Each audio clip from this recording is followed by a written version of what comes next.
Ize kutandika genda mu bintu byabalala ebyabalema naye nga of course ebyabalema gyebiri naye nze ekyo si kyekindeese nze nzize n'amaanyi positive energy.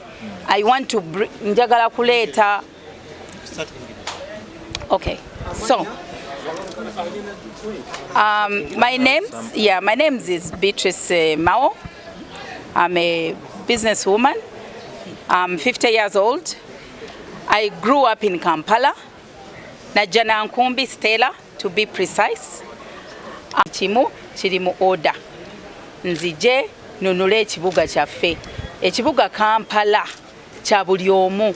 Ekibuga Kampala kyabava mu north, kyabava mu west, abavudde mu east, fenna mwe tukungaanira.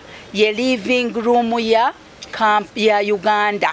Tulino jiweweeta, tulino jagala, naye waliwo ebintu ebinyigiriza abantu. Buli muntu ali mu kibuga mwafuna ekyokulya. Ebibanyigiriza bingi. Obucaafu buyitiridde. Bannange obucaafu mu Kampala. Nze nkubiriza bannayuganda bonna oba bannakampala tutandikire ku basics. Tuyonje ekibuga kyaffe. Tubeere ne green. Ngenda kusimba emiti. Ngenda kuteekawo green. Buli muntu yenna oba olina ennyumba twandibadde gavumenti eteekawo percentage nti nno mulina okusimba emiti obutonde bw'ensi era ne Kabaka akyogerako. Ekyokubiri njagala okulwanirira nnyo ebyobulimi mu Kampala City. Bannange omuntu oyinza okubeera ng'olina akafo katono naye n'osimba vegetables n'okola ebintu bwe bityo. Tulina okujjumbira agriculture kubanga kyekitutwala mu maaso. Ekyokulala tourism.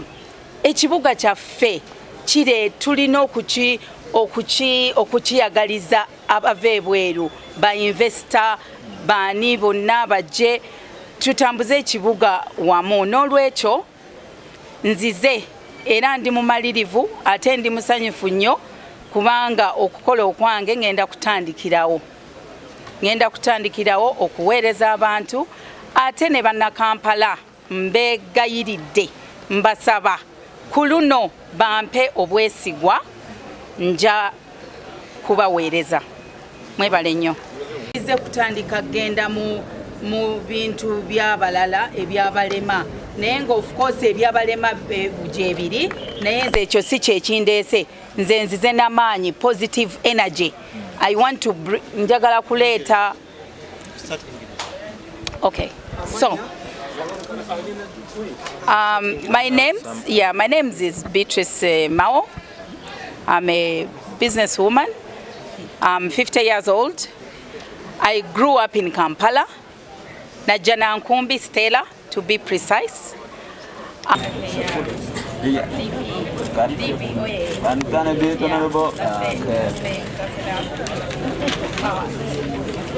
you.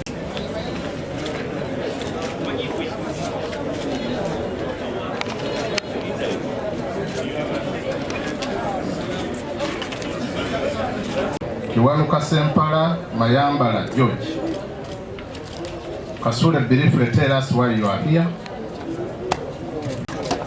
Do stand before you to propose Beatrice Mao for Lord Mayor, Kampala Capital City. Thank you. Which party? The Democratic Party, and I am the Deputy Secretary General.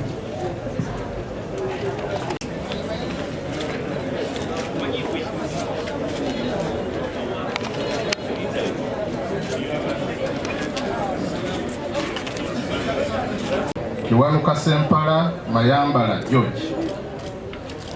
Kasule briefly tell us why you are here.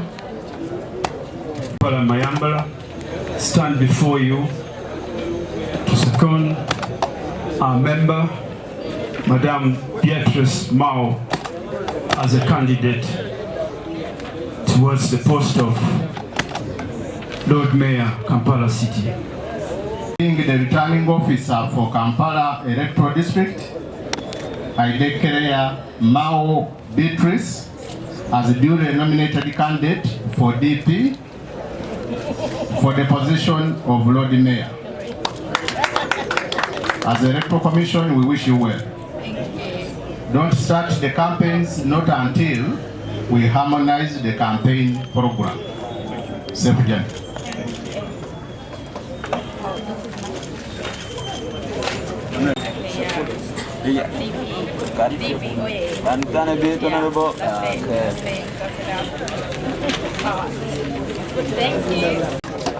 Do stand before you to propose Beatrice Mao for Lord Mayor, Kampala Capital City. Thank you.